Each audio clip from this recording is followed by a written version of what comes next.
是邹小慧，是一名志愿者。4年前，我瞒着自己的父母，来到了陕西支教。到了这里之后，我觉得自己深深的爱上了这个地方。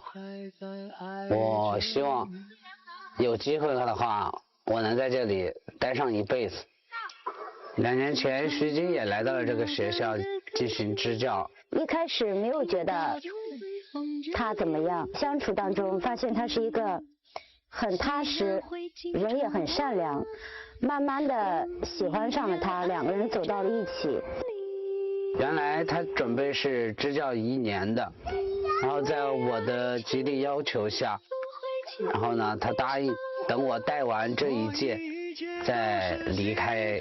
现在第2年支教也快结束了，我爸妈说希望我们这学期结束之后能赶紧回去，他挺纠结挺矛盾的，要么就是孩子，要么就是他，我很苦恼。所以我们还是年轻的模样。我想这段掌声鼓起来的时候，是为2个支教老师的掌声。支教老师也是人，他们也有自己的情感困惑，所以接下来让我们用最热烈的掌声来请出他们，看看今天我们在座的3位专家以及现场的观众朋友，能不能帮助他们在现实和理想之间做一个抉择。来，掌声有请这对男女主人公，有请。男主人公邹小慧，29岁，来自湖南支教老师；他的女朋友徐静，23岁，来自山东支教老师。来，有请2位，有请。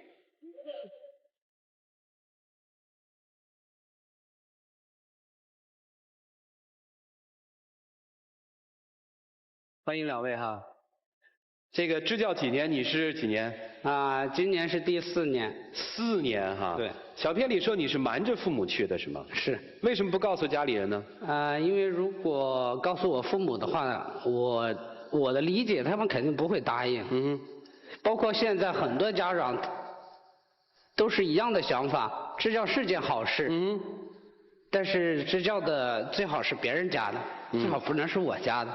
心疼孩子。对。这大概就是人性矛盾的那个地方。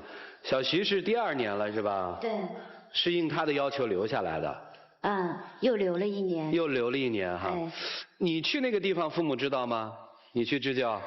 当时我是辞职之后，跟家里说了不同意，离家出走将近1个月，然后一切都尘埃落定了，我就回家知会我妈一声，我说妈，票订好了，过2天我就走了，然后就是去了。当时不知道那儿有个他。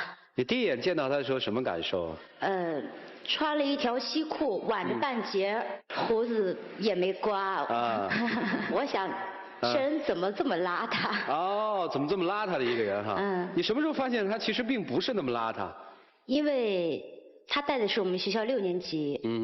他所有所做的比我们学校任何一个老师可以说努力都多。他每天的作业量或者批改量，然后都很认真。然后我觉得，这个人还是很细心的。他能对待一份工作这么认真，这个男人就是挺不错的。他人老实也善良。我刚到学校就是有点不适应，我自己睡一屋在楼顶，我就有点害怕。然后一般就是他在1楼，我就经常我说，邹老师，我带电脑了，你玩电脑吧，我跟你一起玩。然后我就在人家屋里赖着不走了。这个就不走了。到晚上我看他玩，我都困得不行了。我说行，邹老师，我该睡了。然后我就上去就睡了。然后自己一个人一开始不太敢在自己房间里待。后来是谁点破这事儿了？这个是我首先说出来。后来呢？后来就走一块儿了呗。大家听着我们在这儿聊，可能会觉得说，还挺有点小浪漫的，是吧？你们可能不太了解或者不清楚，在那个环境里面，我觉得他们产生那种爱情是有必然的。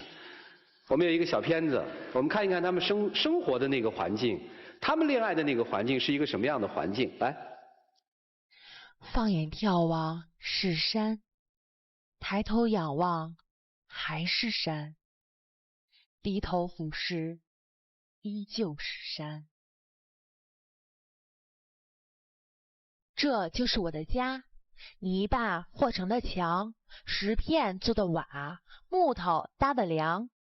风总是想钻进来，雨常常灌进来，就连石头也能砸下来。昨天晚上我在床上发现了很多黑褐色的小虫子，今天早上我在身上找到了很多红色的小疙瘩。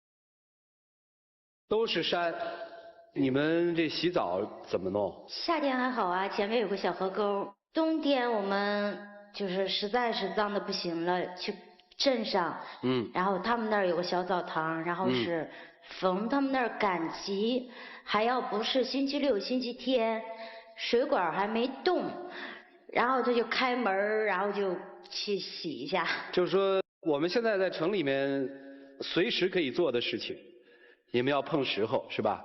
对。你们洗手间啊、上厕所是不是也特别不方便？你们那儿是怎么解决？我们厕所是有的，就是那种一个坑的。洗手，我们学校到现在都没有拉水管，洗手就是到那个小溪里边提水，上来洗手这样。做饭呀、吃饭都是这样。在我这个资料里哈，提起了一段往事，我要跟小徐核对一下。他们说其实你们俩是分过手的。好了。谁提出来的？你怎么提的？我说，当时我说，你到底是走还是不走吧？他说挺坚决的，说我要再带完这一届6年级最后一届他的学生。我说那行，我走了。就这么着吧。后来又怎么留下来的呢？反正就那么留下来。你用了什么手段了？首先死乞白赖求，意思是说反正这1年嘛，然后我们在一起，看这个走向，如果实在觉得不合适，那个时候再说分手。你怎么求的？再给一次机会之类的这种，纠结了2个月，最终你都以为去年这上半学期他来不了了，结果他还是来了。那好了，1年期也到了，你的学生也该毕业了。他又纠结了呗，又舍不得了。待的时间长了，这个对学生也好，对学校都有一定的感情了。他能够如果说改变一下意见，如果说咱们再能够继续待下去，当然最好。其实我也舍不得，但是必须要走的。你也舍不下那些孩子，但是你希望自己的孩子出生之后能够有一个更好的环境。是这意思吗？对，如果在那里的话，没有任何物质的话，你是没有办法，就是说的再白一点，你以后有孩子，你连奶粉钱都出不起。支教是没工资的，对吧？我觉得是不可以。今天我们特别请来了周老师班里的一位同学，我们把这位同学请上来，来，有请。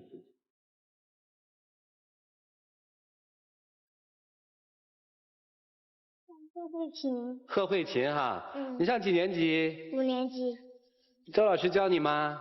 教。徐老师教你吗？这个学期没有教。这个学期没教哈。怎么了？同学们想让你来说什么？你能告诉叔叔吗？不让他们走。不让他们走。不让他们走哈。他们走了，我们不知道怎么办。不知道怎么办是吗？是不是恰恰就是这些孩子？对。许昕哭得更厉害哈。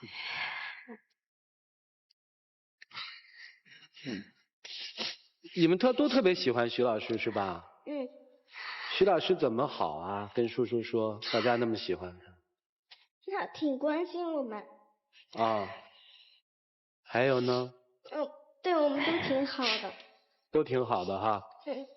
你是从几年级开始周老师带你的？3年级。3年级哈。哦。2年了哈。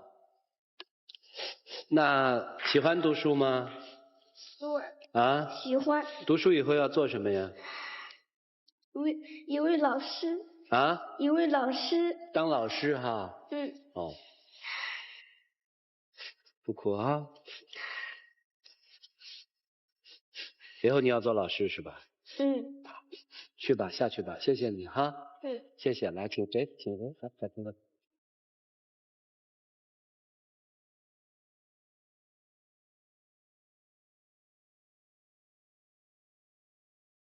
这个大概是最难取舍、所谓纠结的地方。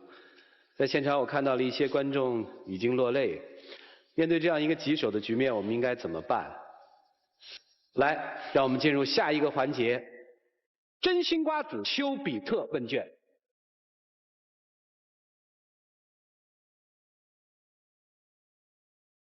百合网的周小鹏老师掉泪了哈，怎么了？挺为自己羞愧的。说实话，我们常在讲爱，我觉得爱分大爱、小爱。我觉得邹晓慧在她的身上，让我看到了老师的伟大和这个男人责任的伟大。所以我觉得，其实小徐，如果我从2方面讲，如果我作为你的父母或者作为你的朋友的话，我肯定会觉得说，还是回到城市里边来吧，这里的生活条件、物质条件肯定要丰厚。但是如果真的回到小邹的身上，我会觉得他身上那种很纯的爱，现在很少见了。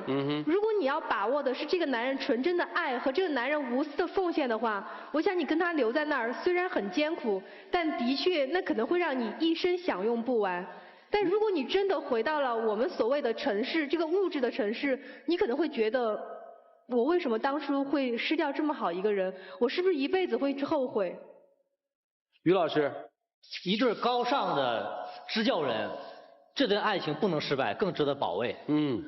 我是非常希望一个这么有善心的人，在自己的生活里面应该也是幸福的。所谓的缘分，是在正确的时间、正确的地点碰上正确的人，用正确的行为做出正确的选择，来成就正确的婚姻。在那样穷乡僻壤的环境当中，你们在相爱的时候都非常的幸福。为什么？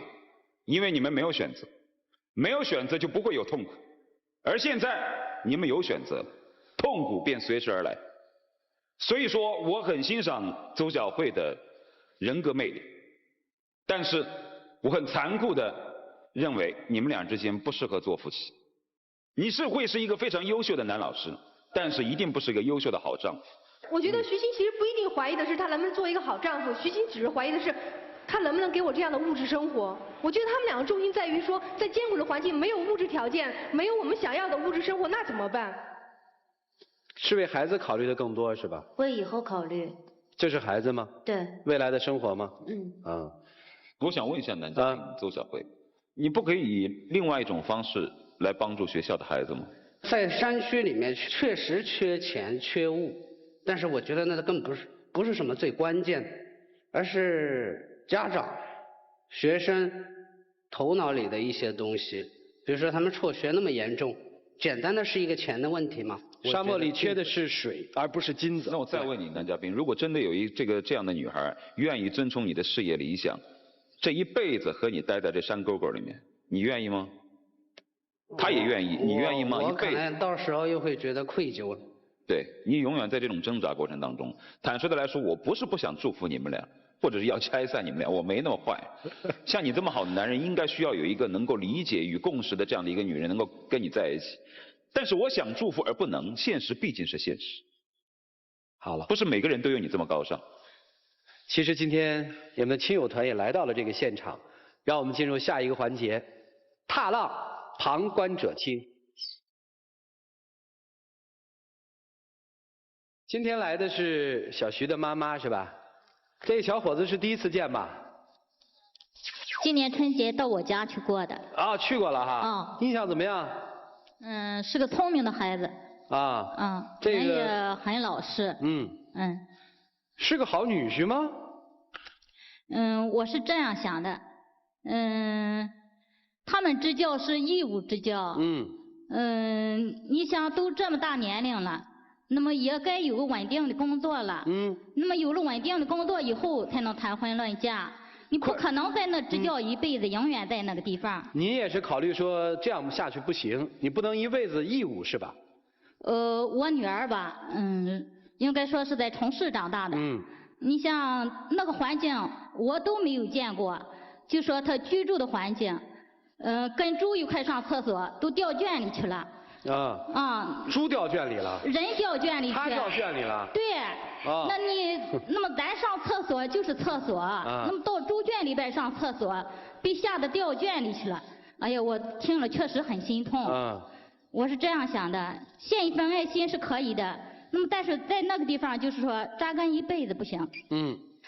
也感谢周老师这2年对我女儿的照顾，真是谢谢你。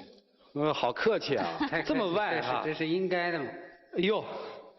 你没听出弦外之音啊？我听清楚。那小伙子笑，那小伙子听出来了。你听到了什么？你告诉周老师。听到的是这位母亲还是不太赞同这样的。我觉得支教是全社会的责任，而不是一个人的责任。我们作为一个单体，必须有享受自己幸福的这个权利。这是我。谢谢。请坐。我不知道这个小伙子弦外之音，人家听得对不对？接下来让我们请出小周的哥哥，来有请。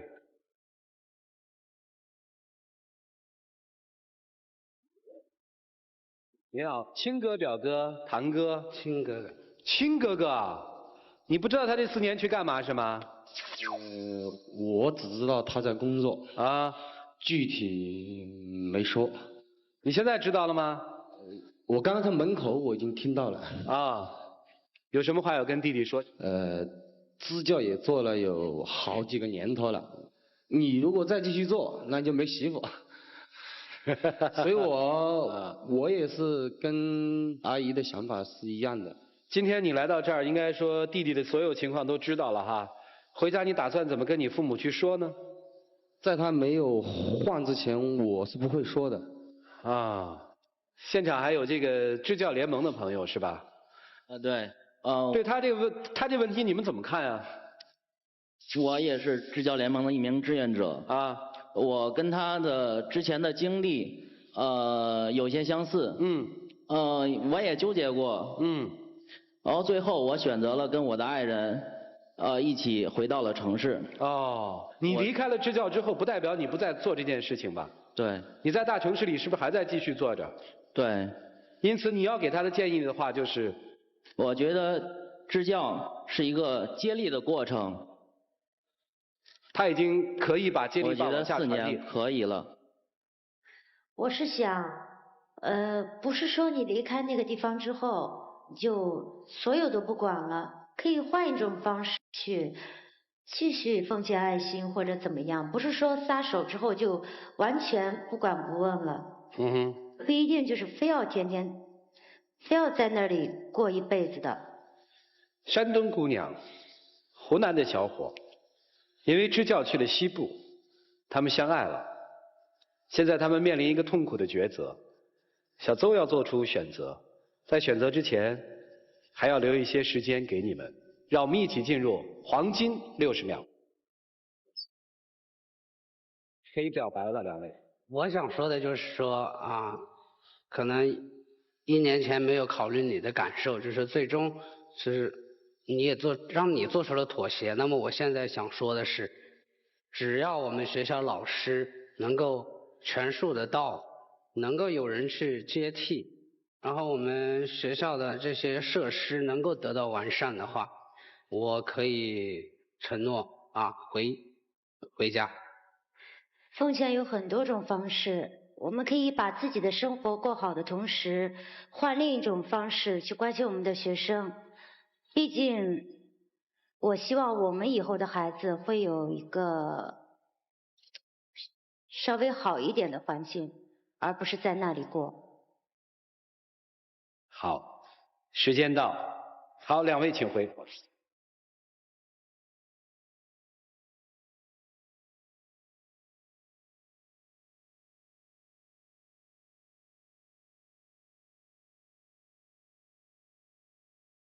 请关门。两位用了很短的时间，做了一个自己的表白，不是在表白爱，而是更多的在表白两个人对一个事情的观点和观念。表白过之后，我相信他们之间应该最了解彼此，他们会做出怎样的选择呢？我想听听现场观众的意见。来，拿起你们手里的表决器，我们来看一看。来，请选择。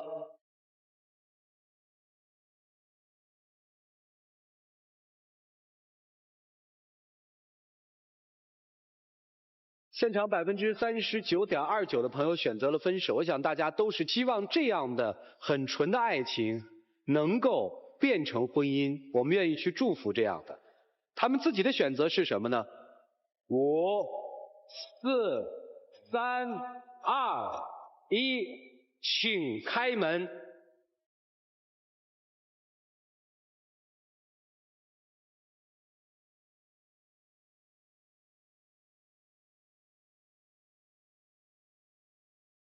不去爱你，爱着你，不去不理，不在意你路过多少风雨，只是爱你，爱着你。来，往前走。在你手心，灿烂的幸福。来，慧心，别哭了啊。爱你，爱你。不去不理，不在意一路有多少风雨，爱你爱没事儿，孩子跟你一块回学校。别哭了啊。好了，来吧，请回来。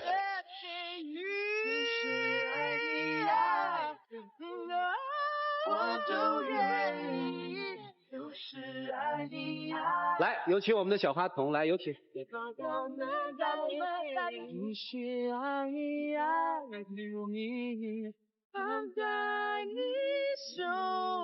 谢谢哈，今天这样好不好？这样好不好？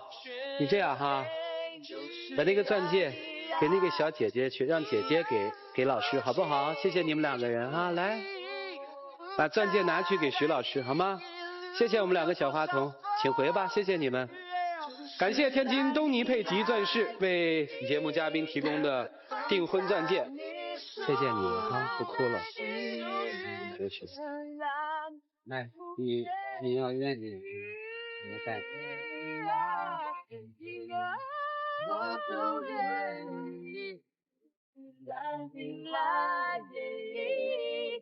我给你带着。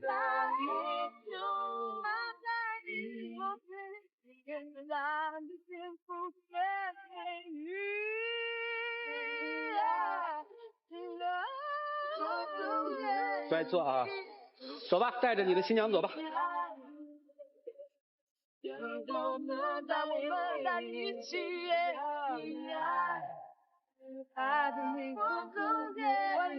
我挺高兴的，到时候在那边跟你一起，等支教老师接续上，有老师给孩子上课了，学校各方面设施，我们尽我们的努力做到最好，然后我们再一起离开，行吧？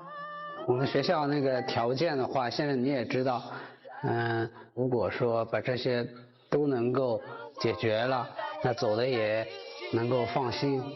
请所有这些孩子记住，没有人忘记你们，没有人忽视你们。我们在祝福这对年轻人有更幸福的生活的同时，我们希望更多的朋友加入到关心这些孩子的队伍当中，让关心帮助这些孩子的善良的人、好心的人，不再因为这些孩子而纠集在自己的情感当中。祝好人幸福，